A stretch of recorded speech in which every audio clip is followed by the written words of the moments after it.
இந்த பொறப்பு தான் நல்ல ருசிச்சு சாப்பிட கிடைச்சது.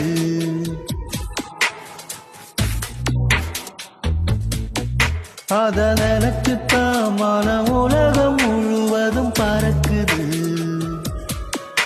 அட சுட சுட அட சுட சுட அந்த மதுர மல்லிப்பூ இட்லியே மீன் குழம்புல கொஞ்சம் புரட்டி சாப்பிட எச்சினு ஊறுது உள்ளுக்குள்ள. இந்த பொறப்பு தான் இந்த பொறப்பு தான் நல்ல ருசிச்சு சாப்பிட கிடைச்சது. இந்த பொறப்பு தான் நல்ல ருசிச்சு சாப்பிட கிடைச்சது. அத நினைச்சுத்தான் மன உலகம் முழுவதும் பறக்குது.